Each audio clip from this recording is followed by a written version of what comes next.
सुप्रभात बच्चों। आज मैं चिल्ड्रंस एकेडमी की अध्यापिका तनुजा शर्मा आपके सामने पाठ 2 व्याकरण का पाठ 2 वर्ण विचार प्रस्तुत कर रही हूँ, जो कक्षा 7 और 8 दोनों के लिए सेम है। हम पाठ 2 है हमारा वर्ण विचार। वर्ण विचार में जिस तरह से हमें पाठ के नाम से ही पता लग रहा है कि हमें यहाँ पर वर्ण में के लिए विचार करना है कि वर्ण क्या होते हैं। तो वर्ण क्या है? वर्ण भाषा की वह छोटी सी छोटी इकाई होती है जिसके टुकड़े नहीं किए जा सकते हैं। मीन्स हमारे मुख से वो शब्द जो वो वर्ण जो छोटे से छोटे होते हैं जिनके टुकड़े नहीं हो सकते, जैसे प, अ, म, ल, प, ये जो वर्ण है इन्हें ही बोला जाता है, इनको इन्हीं शब्दों को उच्चारणों को बोला जाता है वर्ण। अब ये जो वर्ण होते हैं भाषा की छोटी से छोटी है क्योंकि हम इसके टुकड़े नहीं कर सकते। अगर हम बात करें वर्णों की तो हम एक शब्द और आता है वर्णमाला। तो वर्णमाला क्या है? तो वर्णमाला क्या है? जैसे कि शब्द से ही पता लग रहा है, वर्णों की माला को वर्णमाला कहते हैं। अब माला शब्द का प्रयोग हमने क्यों किया? क्योंकि माला शब्द की बात जब हम करते हैं तो जैसे हम एक धागे में मोतियों को पिरोते हैं तो वह एक व्यवस्थित क्रम में आ जाते हैं। इसी तरह से जो वर्ण होते हैं वर्णों के व्यवस्थित और क्रमबद्ध समूह को ही वर्णमाला कहते हैं। क्योंकि जब मैंने आपको वर्ण के उदाहरण दिए तो मैंने आपको सारे वर्ण अलग अलग बोले, प, ल, म, ध, न, ठीक है। लेकिन ये वर्ण माला नहीं थे, केवल वर्ण थे क्योंकि ये अभी व्यवस्थित नहीं थे।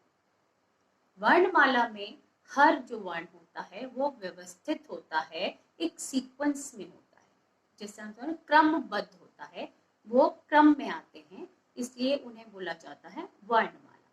तो वर्णमाला में हर वर्ण व्यवस्थित होते हैं, ठीक है। तो जिस तरह से हम बात कर रहे हैं कि वर्णमाला में जैसे अ, आ, ई, उ, ए, ऐ, ओ, औ, अंग, अह, तो हमने एक सीक्वेंस में बोला। इसी तरह से अगर मैं क ख बोलती हूँ तो इसमें भी हम सीक्वेंस बोलेंगे, क ख ग घ अंग। तो ये जो इस तरह से मेरे मुंह से जो वर्ण निकल रहे हैं वो एक व्यवस्थित रूप में है, इसलिए हम इसको बोलते हैं वर्णमाला। अब हम वर्णमाला की बात कर रहे हैं तो वर्णमाला के दो भेद होते हैं, स्वर और व्यंजन। स्वर मैंने अभी आपको बोलकर बताए, तो ये स्वर जो होते हैं वो स्वतंत्र ध्वनियां होती हैं। स्वर क्या होते हैं? स्वतंत्र ध्वनियां होती हैं, क्योंकि जब हम स्वर का उच्चारण करते हैं तो हमारे मुख से बिना किसी रुकावट के जो हमारी श्वास है वो बाहर निकल कर आती है और उनके साथ ही इन शब्दों का उच्चारण हो जाता है, इन स्वरों का उच्चारण होता है। तो यहाँ से ये हमारे मुख के किसी भाग से इसमें अव्यय या व्यवधान नहीं होता, ये बिना रुकावट के बाहर आ जाती हैं, ठीक है। इसलिए इन्हें बोला जाता है स्वर। और स्वर स्वतंत्र होते हैं, इनको बोलने के लिए हमें किसी और वर्ण की आवश्यकता नहीं पड़ती, ये स्वतंत्र रूप से बोले जाते हैं और बिना रुकावट के हमारे मुख से हवा बाहर निकल कर आती है, ठीक है। तो ये स्वतंत्र ध्वनियां ही स्वर कहलाती हैं, ठीक है। और ये स्वर जो होते हैं ये संख्या में 11 होते हैं। जिस तरह से मैंने बोला अ, आ, ई, उ, ए, ऐ, ओ, औ, अंग, अह, जिसमें हम अंग अह को यहाँ नहीं गिनते हैं, ठीक है। तो स्वर केवल 11 होते हैं और औ तक होते हैं, अ से औ तक होते हैं। अब हम बात करते हैं कि ये इस तरह से इनको 11 क्यों रखा जाता है, इसको बाद में हम बताएंगे कि इसमें किस तरह से होता है। अब हम बात करते हैं, जब हम स्वर की बात कर रहे हैं तो स्वर भी 3 तरीके के इसके भेद होते हैं, क्योंकि ये जो 11 स्वर होते हैं इनको हम 3 भागों में बांट सकते हैं। अभी देखिए 3 भागों में कैसे, कि अभी मैंने आपको उच्चारण करके बताया तो मैंने एक ही शब्द को 2 तरीके से बोला, अ, आ, ठीक है। अभी देखिए जो हम शुरुआत में बोल रहे हैं अ, ये है ह्रस्व स्वर, क्योंकि इसका उच्चारण करते समय हमें कम समय लग रहा है, तो वे वर्ण जिनका उच्चारण करते समय हमें कम समय लगता है वो होते हैं ह्रस्व स्वर। ह्रस्व स्वर केवल 4 होते हैं, अ, ई, ठीक है, तो ये 4 होते हैं केवल, इसलिए इन्हें बोला जाता है और बहुत कम समय लगता है इन्हें बोलने में, इसलिए ये ह्रस्व स्वर होते हैं। फिर हम बात करते हैं दीर्घ स्वर की। दीर्घ स्वर क्या होते हैं? तो ऑब्वियसली जिन वर्णों का उच्चारण करते समय हमें ह्रस्व स्वर से दुगना समय लगता है वो होते हैं दीर्घ स्वर। जैसे आ, ई, उ, ए, आई, ओ, औ। ऑब्वियसली इनको ह्रस्व स्वर से दुगना समय लगा बोलने में, इसलिए ये होते हैं दीर्घ स्वर। हमने आपसे कहा ह्रस्व स्वर 4 होते हैं और जो दीर्घ स्वर होते हैं वो 7 होते हैं। इस तरह से कितने हो गए टोटल? ये 11 हो गए। और हमने आपको पहले बताया कि स्वर केवल गिनती में 11 होते हैं। तो आप कहेंगे ये अंग और अह कहाँ गए? तो ये अंग और अह कहाँ गए ये हम आपको बताते हैं, क्योंकि इसको हम बाद में बताएंगे। पहले हम स्वर के तीसरे भाग पर आते हैं। स्वर का जो तीसरा भाग होता है, भेद होता है, वो होता है प्लुत स्वर। प्लुत स्वर क्या होता है? वो स्वर जिसको बोलते समय दीर्घ से भी ज्यादा समय लगे या फिर तिगुना समय लगे, वो होते हैं प्लुत स्वर। अब प्लुत स्वर का एक आपको सबसे बेस्ट उदाहरण देते हैं, वो होता है ओम। ओम शब्द का जब हम उच्चारण करते हैं तो आपने कभी देखा होगा, जब ये बुक्स में लिखा हुआ या फिर आपने कभी कॉपी में लिखा देखा होगा, तो उसमें देखेंगे आप ओ के बाद में हिंदी का एक 3 अंक बना दिया जाता है, फिर उसके बाद में म शब्द लिखा जाता है। तो ये होता है प्लुत स्वर का उदाहरण, क्योंकि यहाँ ओ और म के बीच में 3 संख्या डाली जाती है। मीन्स ओ का उच्चारण हमें तिगुने समय को लेकर करना है, फिर उसके बाद में म तक पहुंचना है। तो इसका उच्चारण मैं आपको करके बताती हूँ। जैसे ओ, तो यहाँ ओ को मैंने तिगुना समय लेकर बोला और फिर हम म तक गए, ये होता है प्लुत स्वर का उदाहरण। जब हम कभी किसी को दूर से आवाज लगाते हैं तो वहां भी हम प्लुत स्वर में ही होते हैं। जैसे हम बहुत दूर खड़े हुए किसी व्यक्ति को अगर आवाज लगाएंगे तो हमने उसका नाम जो भी हम बोलेंगे वो हम प्लुत स्वर में ही बोलते हैं। जैसे हम दूर खड़े हुए व्यक्ति को बोल रहे हैं राम, तो हमने रा और मा तक आने के लिए 3 गुना समय लिया।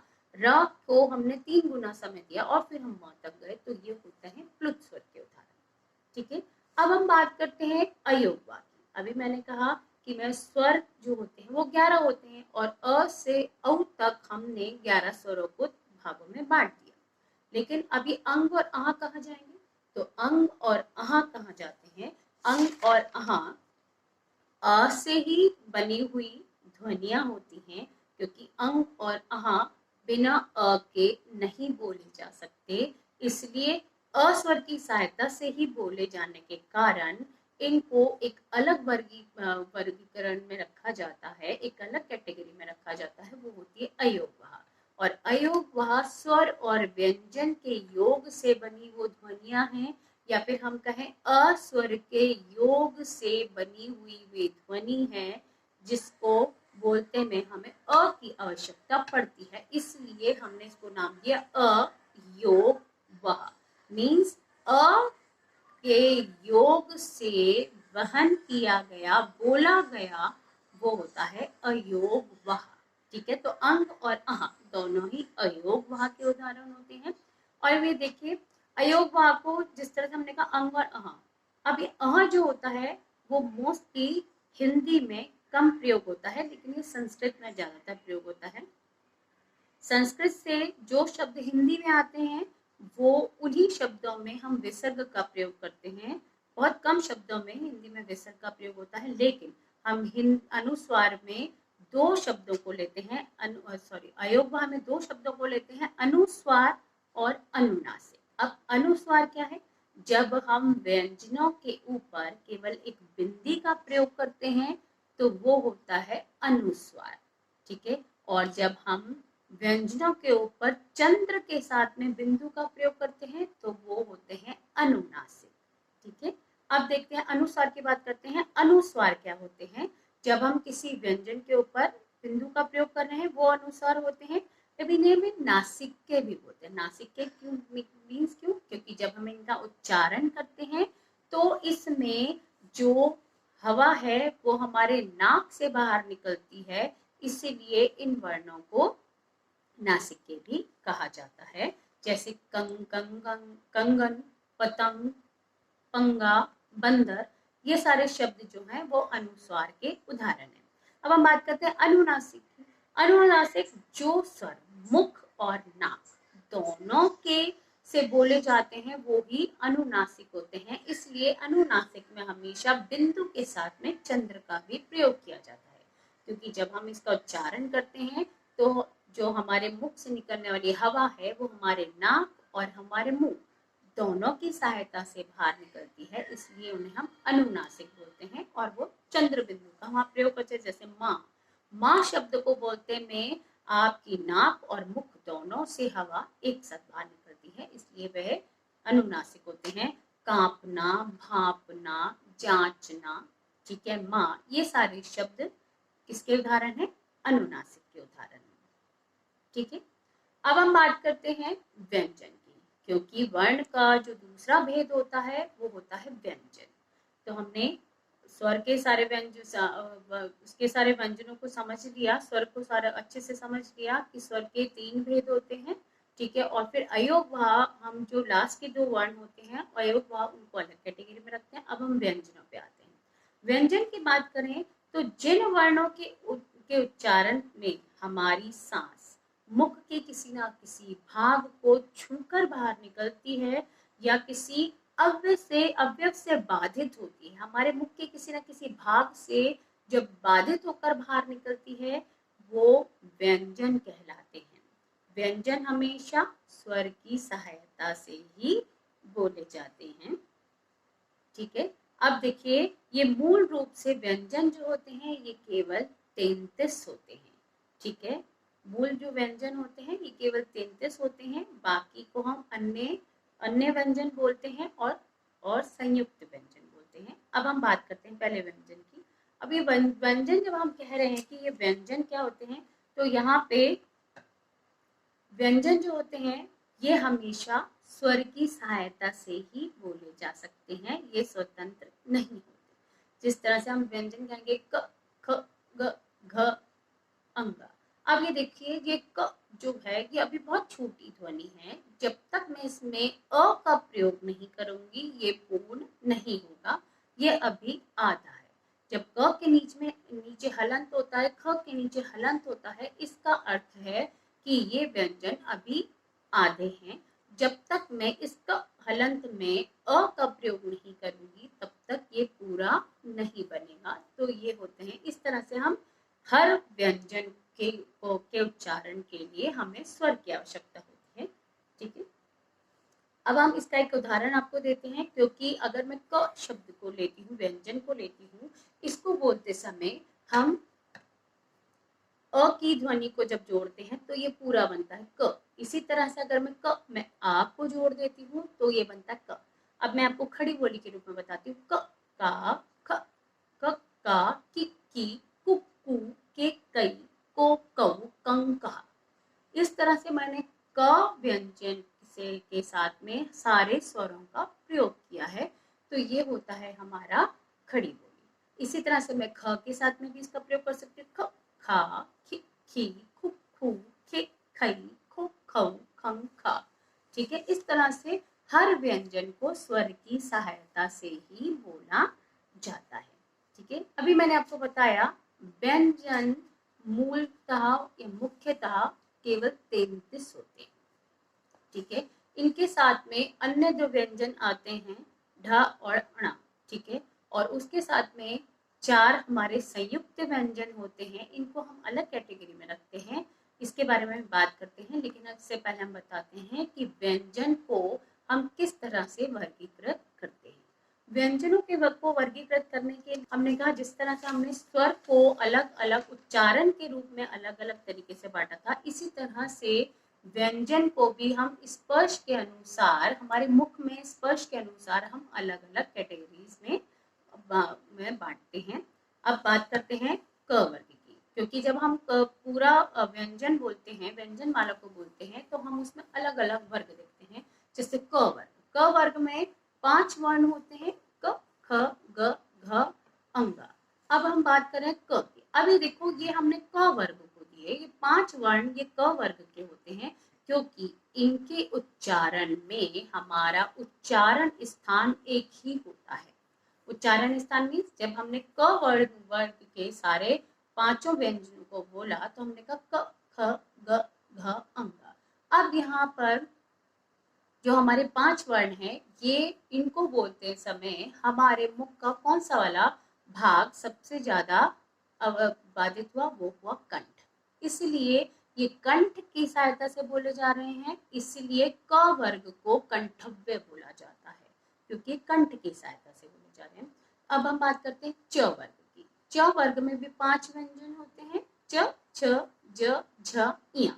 अब ये देखो च वर्ग को बोलते समय हमारी जो जीभ है, जिह्वा है, वो हमारी तालु से को स्पर्श करती है, तभी ये च वर्ग निकल कर बाहर आता है। इसलिए इनका उच्चारण स्थान क्या हुआ, इनका उच्चारण स्थान हुआ तालु और इस च वर्ग को बोला जाता है तालव्य। फिर हम आते हैं ट वर्ग पे। ट वर्ग का जब हम उच्चारण करते हैं तो हमारी मुख में जो जीभ है वो घूमकर पीछे की तरफ चली जाती है, या फिर उसको जब हमारी जीभ जो है वो ऊर्ध्व की तरफ, ऊपर की तरफ जाती है, तो इसलिए उसको बोला जाता है ये मूर्धा होते हैं। ट ठ ड ढ ण। क्यों आप भी बोलकर देखिए, जब आपने इन वर्णों का उच्चारण किया तो आपकी जो जीभ है वो मुंह में ही, मुख में ही पीछे घूम जाती है, वो मूर्धा की तरफ आती है। मीन्स आपकी जो जीभ है वो उधर की तरफ जाती है, इसलिए इनको बोला जाता है मूर्धा। तो इसका उच्चारण स्थल होता है मूर्धा, इसलिए इस ट वर्ग को बोला जाता है मूर्धन्य। फिर आते हैं त वर्ग पे। अब त वर्ग का उच्चारण करते समय, इसके पांचों वर्णों का उच्चारण करते समय हमारी जो जीभ है हमारे दांतों में जाके लगती है, इसीलिए इनको बोला जाता है, इनका उच्चारण स्थान होता है दांत, इसलिए इनको बोला जाता है दंतव्य। जैसे त थ द ध न। अभी आप बोल के देखेंगे तो आपकी जो जीभ है आपके दांतों से जाकर लगती है, इसलिए इनको बोला जाता है दंतव्य। फिर हम आते हैं प वर्ग पे। प वर्ग में भी जब हम प वर्ग का उच्चारण करते हैं तो इसमें निकलने वाले पांचों व्यंजन जो होते हैं उनको बोलने का स्थान जो होता है वो होंठ होता है, जिनको हम संस्कृत में बोलते हैं ओष्ठ। प प ब भ म। बिना होठों को जोड़े हम प वर्ग को नहीं बोल पाते हैं, इसलिए इसके पांचों जो वर्ण होते हैं ये होठ की सहायता से बोले जाते हैं, इसलिए इसका उच्चारण स्थल होता है ओष्ठ। और इसको, इन वर्णों को हम बोलते हैं, प वर्ग को हम बोलते हैं ओष्ठ। ठीक है, तो इस तरह से ये हमारे ये जो पांचों वर्ण होते हैं, 5 वर्ग जो होते हैं, ये हमारे मुख के किस भागों को स्पर्श करके निकलते हैं ये हमने आपको बता दिया। ठीक है, तो ये सारे पांचों जो वर्ग होते हैं ये होते हैं स्पर्श व्यंजन, क्योंकि ये हमारे मुख के किसी न किसी भाग को स्पर्श करते हुए बाहर आते हैं, इसलिए ये सारे क्या हैं, ये स्पर्श व्यंजन होते हैं। अब हम बात करते हैं, इसके बाद में आता है य र ल व श। य र ल व, ये जो 4 वर्ण होते हैं इनका उच्चारण में सांस में रुकावट कम होती है तथा उच्चारण करते समय जीभ, तालु, दांत, होंठ निकट आते हैं, इसलिए इन्हें हम अंतस्थ व्यंजन बोलते हैं। क्योंकि जब हम इनका उच्चारण करते हैं तो सांस में रुकावट कम होती है, और जब भी हम ये जो 5-4 वर्णों का प्रयोग करते हैं, बोलते हैं, तो इनको बोलते समय जो हमारी जीभ, हमारे दांत, हमारी तालु, हमारे होंठ ये निकट आते हैं। बोल के देखिए, य र ल व। ठीक है, ये जो 4 वर्ण हमने बोले ये होते हैं अंतस्थ व्यंजन, क्योंकि इनको बोलते समय हमें कंठ के अंदर अंतस्थ से ये आवाज निकलती है, इसलिए हम इनको बोलते हैं अंतस्थ व्यंजन। फिर हम आते हैं लास्ट में, वो जो होते हैं श, श, स, ह। ये होते हैं ऊष्म व्यंजन, क्योंकि जब हम इन 4 वर्णों का प्रयोग उच्चारण करते हैं तो हमारे मुख से ऊष्म हवा, गर्म हवा हमारे मुख से बाहर निकलती है। आप अपने हाथ को अपने मुख के आगे रखिए और इन 4 वर्णों का उच्चारण कीजिए श, श, स, ह। तो आपको अपने हाथ पर आपके मुख की ऊष्मा मीन्स गर्म हवा आपको फील होगी, तो वो होते हैं, इसलिए हमने इसको कैटेगरी रखी इसकी ऊष्म व्यंजन, इसलिए हम इनको बोलते हैं ऊष्म व्यंजन, क्योंकि ये हमारे मुख से ऊष्मा निकालते हैं। ठीक है, अब आपको ये समझ में आया कि किस तरह से हमने व्यंजनों का वर्गीकरण किया। अब हम बात करते हैं, जब हम व्यंजनों का वर्गीकरण कर रहे हैं तो आपको एक चीज बतानी बहुत जरूरी है, क्योंकि जब हम हर वर्ग को अलग अलग भागों में बांट रहे हैं, स्पर्श व्यंजन के जो हमने 5 आपको भाग बताए, ठीक है, उनका जो हर में पंचम वर्ण है वो हमेशा नासिक्य होता है। नासिक्य मीन्स वो हम उसको अनुस्वार के रूप में प्रयोग कर सकते हैं। जैसे च क वर्ग का जो पंचम वर्ण था वो था अंगा, और अंगा शब्द को हम बिंदी के रूप में प्रयोग कर सकते हैं। जैसे इसका एक उदाहरण है गंगा। क्लियर? तो ये क वर्ग का पंचम वर्ण जो है अंगा, ये हम गंगा में बिंदी के रूप में प्रयोग कर रहे हैं।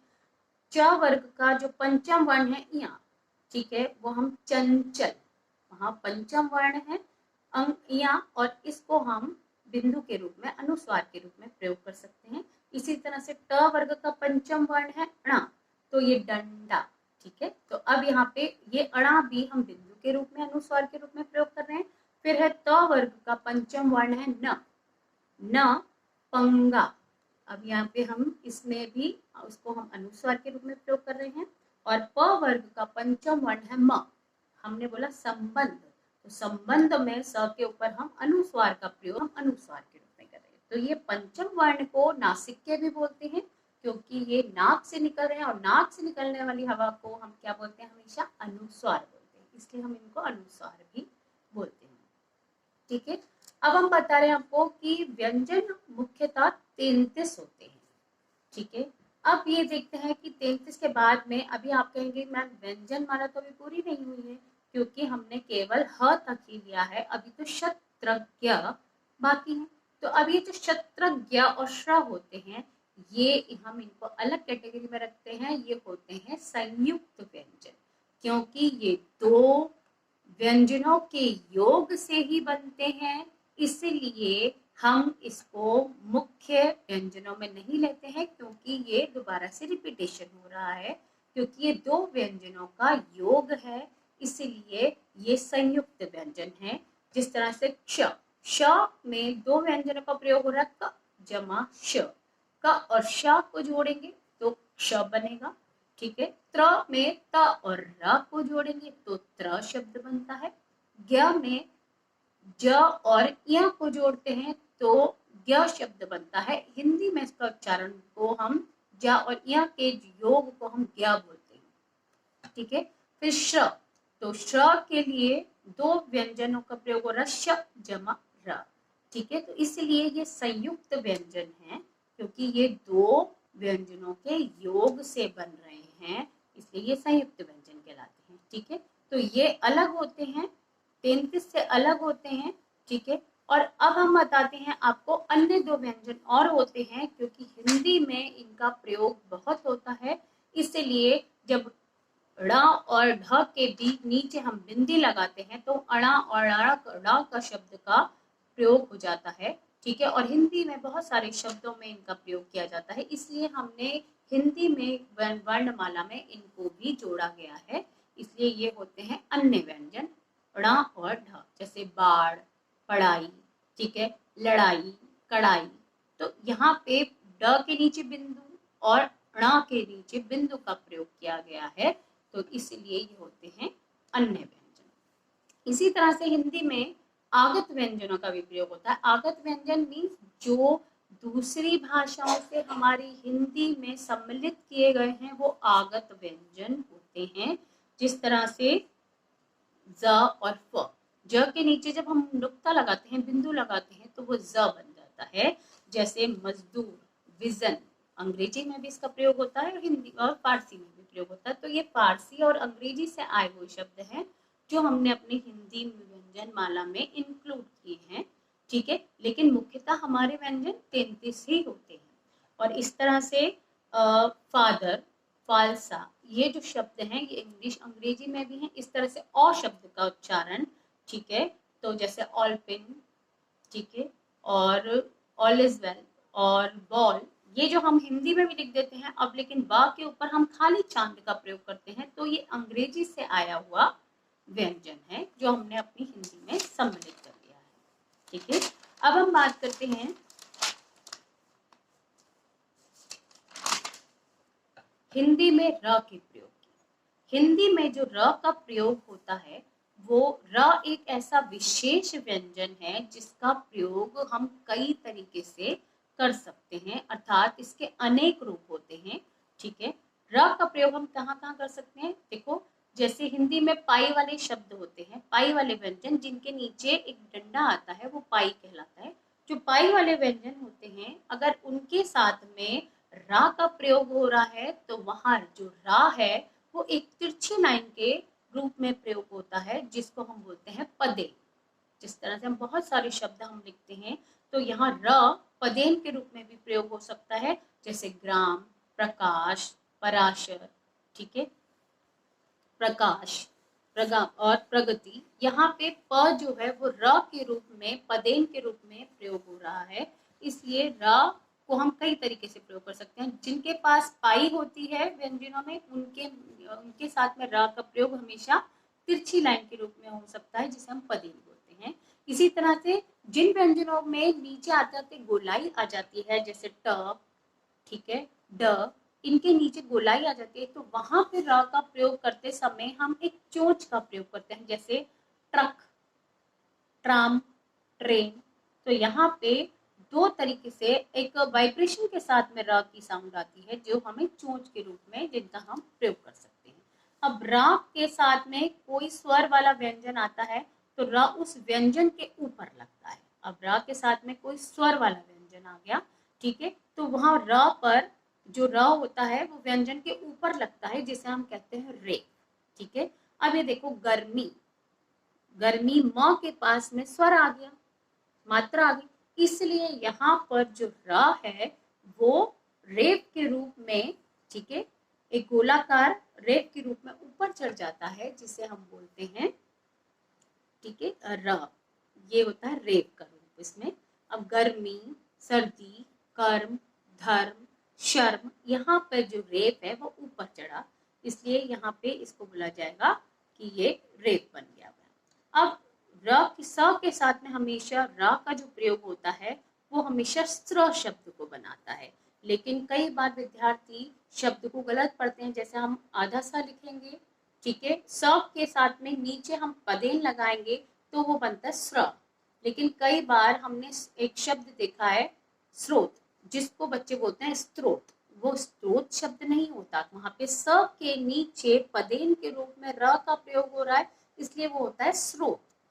इसलिए उसका उच्चारण क्या होता है? वो स्रोत शब्द का निर्माण करता है, स्त्रोत शब्द का निर्माण नहीं करता, ये गलत होता है।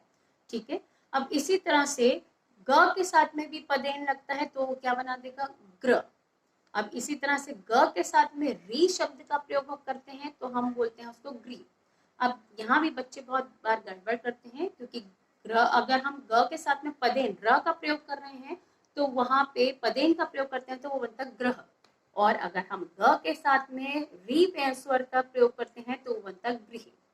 ठीक है, तो वहां पे ग के नीचे हम री लगाएंगे तो वो होता गृह, और ग्रह और गृह दोनों में फर्क होता है। ठीक है, अब हम बात करते हैं वर्तनी व शब्द की। ठीक है, अब हमें ज्ञात हो गया कि वर्णों के एक निश्चित क्रम से ही शब्द बनता है। जब तक हमने वर्णों को अगर पहचान लिया तो अब हम वर्णों को अगर हम सही क्रम में व्यवस्थित करेंगे तभी वो कोई शब्द बनाते हैं, क्योंकि वर्णों का सार्थक समूह ही शब्द बनाता है, और जहाँ शब्द बन गया हम उसको बोलते हैं वर्तनी, क्योंकि शब्द की को का सही रूप ही हमें वर्तनी देता है, स्पेलिंग, जिसको हम बोलते हैं इंग्लिश में स्पेलिंग। तो शब्द कब बनता है? जब हम वर्णों को सही रूप में, व्यवस्थित रूप में लिखते हैं तभी वह वर्तनी बनाता है। जैसे कमल, समय, कालीन, सत्य, ये सारे शब्द क्या है? ये हमारे लिए वर्तनी। अब हम वर्तनी की बात करें, जब हम शब्द को जोड़ना अगर हमें आ गया तो ऑब्वियसली शब्द को अलग करना भी आना चाहिए, वर्ण का विच्छेद भी आना चाहिए। जब हमने वर्णों को जोड़कर शब्द बना दिए तो अब हम इन शब्दों को जब तोड़ते हैं, वर्ण और स्वर को अलग अलग करते हैं, तो हम उसको क्या बोलते हैं? उसे बोलते हैं वर्ण विच्छेद। तो जब किसी शब्द के एक एक स्वर और व्यंजन को अलग कर दिया जाता है तो वो बोला जाता है, उसे बोला जाता है वर्ण विच्छेद। अभी मैंने वर्तनी में आपको एक शब्द दिया कमल। अब मैं अगर क म ल इन तीनों को स्वर और व्यंजनों को अलग करूंगी, तो मैंने हमेशा कहा कि व्यंजनों को स्वर की सहायता से बोला जाता है। यहाँ पे आपको क म ल तीन व्यंजन दिखाई दे रहे हैं, लेकिन इनमें अ स्वर जो है वो सम्मिलित है। अगर मैं इसका वर्ण विच्छेद करूंगी तो ये होगा क जमा अ, ल जमा अ और म जमा अ। ठीक है, तो ये बना कमल। ये होता है वर्ण विच्छेद। एक शब्द और आ रहा है इसमें, बलाघात। बलाघात, बलाघात का मतलब क्या होता है? यह शब्द बल और आघात दो शब्दों के योग से बना है। जब बोलते समय हम किसी शब्द पर बल या आघात देते हैं तो वह बलाघात कहलाता है। जैसे कोई भी अगर हम शब्द बोलते हैं तो मैंने जिस शब्द पर बल दिया, ठीक है, वो वहां पे बलाघात बन जाएगा। जैसे मेरे भाई ने ये काम किया। अब मेरे भाई ने ये काम किया तो यहाँ मेरे शब्द पे मैंने बल दिया। ठीक है, तो यहाँ पे ये जो वाक्य है ये बता रहा है कि अब मेरे पर बल आ रहा है।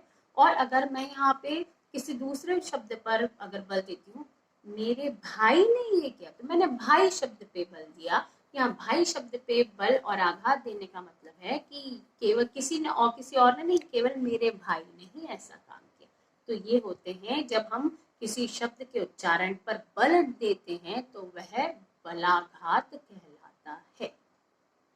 मुझे आशा है कि आप सबको ये चैप्टर अच्छे से समझ आया होगा। ठीक है, मैं चैप्टर के साथ में कुछ पेजेस भेज रही हूँ, आप उसमें से पढ़कर इन सबको क्लियर कर